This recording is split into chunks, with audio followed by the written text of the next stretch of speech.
Ladies and gentlemen, boys and girls, children of all ages, welcome to the Robert Sports Show. I'm your host, Robert.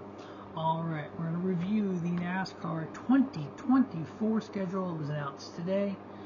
I like it. I've kind of gone over it a couple times now and kind of, I don't say dissected, but kind of looked at it, kind of looked through everything, and like, you know what, I really kind of like it.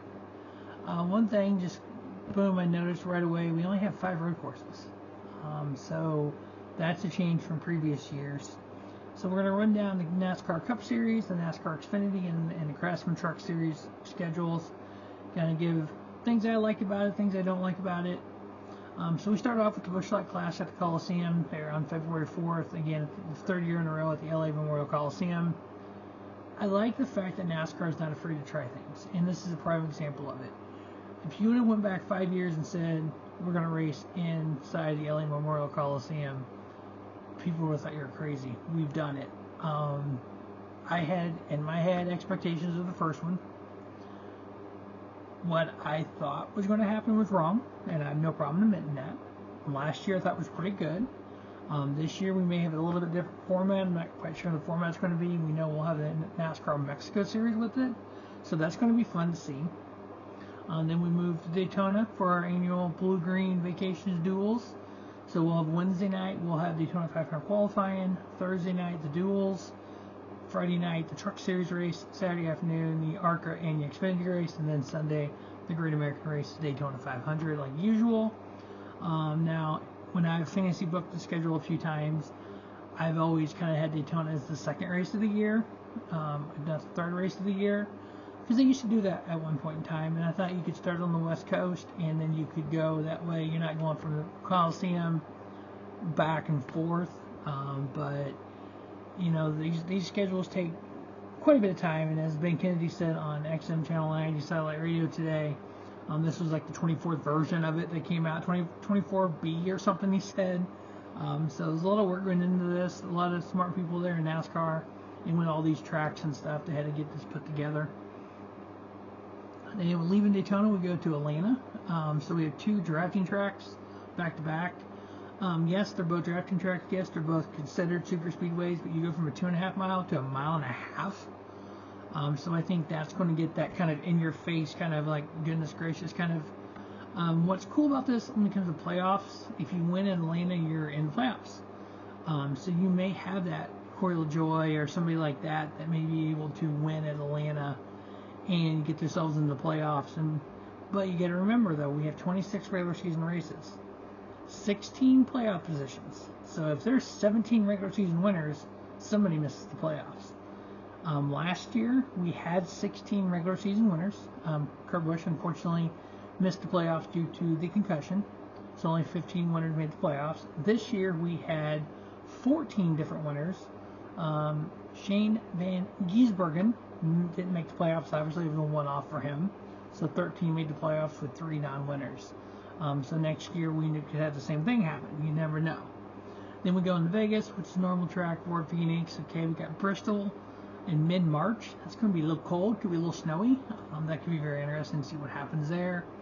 Then we go on to Texas, the Circuit of Americas. I'm kind of glad Austin is back. I like Dakota track. Then we go to Richmond in March. And then apparently, whoa, is that? Oh, okay, I see the dates are wrong there. Okay, that must be April 6th. That's a typo there. So we go to Martinsville the 1st of April. Then we go to Texas Motor Speedway. Then we go to Talladega. Then we go to Dover. Then we go to Kansas. And that leads up to typically what has been the throwback weekend at Darlington there in mid-May, May 12th. And then we get the All-Star race back at North Wilkesboro. I do like that. I like the fact that North Wilkesboro is back on there. They are going to repave it, so it'll have a chance to have the All-Star race on that new pavement. Hopefully they can get that done this year, so it'll have time to kind of cure and kind of cool off and get snow on it over the winter and kind of get some age to it before we go on there. And then maybe in 25 we get a points race back there. And then the annual Memorial Day weekend, we have the 600. Remember, Kyle Larson will be driving in the Indianapolis 500 and the Coke 600 on Memorial Day weekend. So he'll have to qualify the weekend of the All-Star race. So he's going to be flying back and forth between Indy and North Wilkesboro. So we'll have Kyle Larson doing the double there on Memorial Day weekend. And then we go off to the Worldwide Technology Raceway right outside of St. Louis. And then we go over to Sonoma. So we get a one-off in Sonoma. And then we go to Iowa. That's actually kind of neat that we're actually taking the Cup Series to Iowa.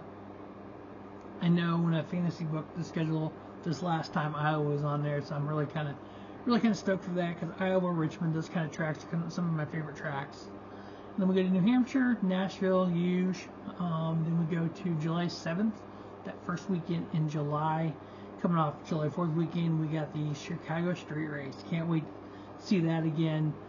The fact that hopefully it's got better weather, so we can see truly with the festival atmosphere how that's going to really work. Obviously, the city of Chicago is fairly happy with NASCAR and vice versa. I know the city of Chicago put out a statement. NASCAR is working to make sure that this go around, anything that wasn't buttoned up on the first go around, we're going to button up. One of the sticking points there, you can find that on X and everything. But it talked about the tear down and build up of the facility a little quicker. So, we'll see. I'm not sure how they're going to do that, but that'd be fun. I actually thought it was pretty fun to watch Chicago Street Race. Then we go up to our annual trip to Pocono, and then we return for the 30th annual Brickyard 400 on the oval in Indianapolis. We don't know what this car is going to do on that oval. It's kind of a flat 2.5 mile square almost. I think the closest thing in the Cup is Pocono. So kind of two similar tracks, Pocono and Indianapolis back to back, and then we got Richmond, and then we got the lead up to the playoffs. We got Michigan, Daytona, and then the the Cookout Southern 500 is the regular season finale. Due to the 2-week break for the Olympics, the schedule got pushed back a week, and so instead of having Daytona as the season finale on Labor Day weekend, to keep the Southern 500 tradition on Labor Day weekend, they went ahead and made that the season finale. I like it because we have the kind of Michigan, kind of the drafting unknown in Michigan. Then you go to Daytona, and we know that's a crapshoot. And then, oh, by the way, you got Darlington. And then we get into the Cup Series playoffs. We got Atlanta, Watkins Glen, and Bristol as your 1, 2, 3 in round of 16. Can that not get any nutser? Because you could have somebody like a Corey LaJoie, which I'm going to use Corey here, win Atlanta 1, make the playoffs, set himself up at Atlanta 2 and win Atlanta 2, and continue in the playoffs. That's the way the playoffs work. Watkins Glen, we know what that was like this past year. Bristol, we know what Bristol was. Bristol is Bristol. I love the fact that Bristol is still a cutoff race. That round of 12, we got Kansas, Talladega, and the Roval, kind of like this year. We just take out Texas and put in Kansas, so I like that. And then that final round, we got Las Vegas, Homestead, and Martinsville, and then Phoenix is the championship, the second weekend in November. I'm all in for the changes. I like it. It wasn't a drastic change. It was just a tweak here and there. We updated the playoffs a little bit. 2 drafting tracks, Atlanta and Talladega, in the first 2 rounds of playoffs. 2 road courses, Watkins Glen and the Roval. There's nothing wrong with that. I like that a lot because of the fact that we have the greatest drivers in racing in NASCAR, so it gives them a chance to not only turn left and right, but draft and all that. Yeah, some of that stuff is a crapshoot, but really be like, if you're lucky, you're lucky. If you're good, you're good. The Xfinity Series kind of follows along the same lines as the Cup Series did. The only difference is when the Cup is in Worldwide Technology there in St. Louis, the Xfinity will be back at Portland. They go to Iowa with them, Chicago Street Race with them. I think that's really the only. Let me see here. Yeah, that looks like that's kind of the only one-offs there. I thought there was another one-off. Looks like that's it. Okay, nothing wrong with that at all. And then their playoffs, they end the regular season, Atlanta, Watkins Glen, Bristol. So the season finale, regular season finale is at Bristol. That could be fun. Playoffs for the Xfinity Series is Kansas, Talladega, Charlotte Roval, and then Vegas, Homestead, Martinsville, and Phoenix. So overall, I like that as well. Now, like I said, I've fantasy booked the schedule multiple times. And there's so many moving parts that obviously me just playing with a pen and a paper and a list of tracks I obviously looked at weather and stuff, but I don't know what that track has going on, and if that track can or cannot support the date that we're looking for. So I think it'd be really fun to be on the committee that does the scheduling. But taking a look at the truck series here, trucks go back to Dakota, Martinsville, North Wilkesboro. That's fun. Worldwide Technology. That was a great race last year.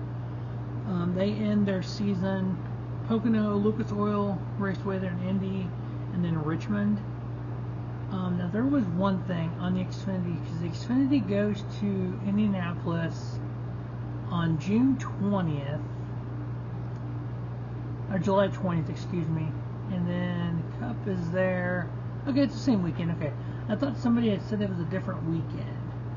Now what I'm seeing here is, so we race July 21st.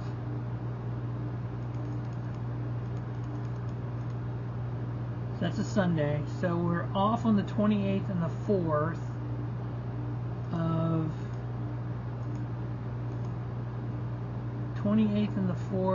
of August, and then we're back on the 11th. Okay, so there's a 2-week break there for the Olympics. Okay, and then the Truck Series.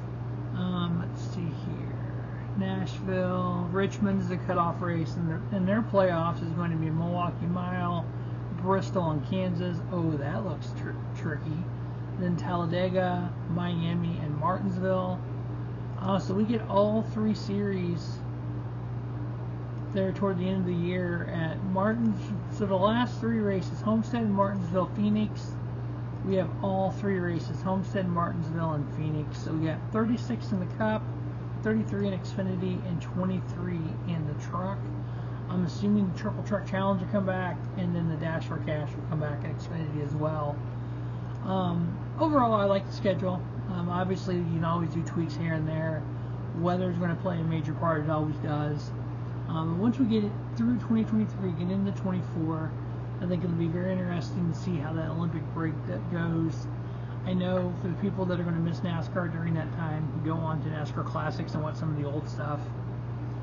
But I think NASCAR is in a great place when it comes to the schedule. I like the changes.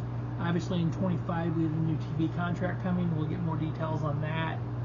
Obviously I expect they kind of make over through the schedule for 25 with the new TV partners, possible streaming, without the Olympic break, so it'll be very interesting. I will probably, sometime in the off season, before the season starts in 24, I'll probably do another fantasy book schedule, a couple ideas I've came up with.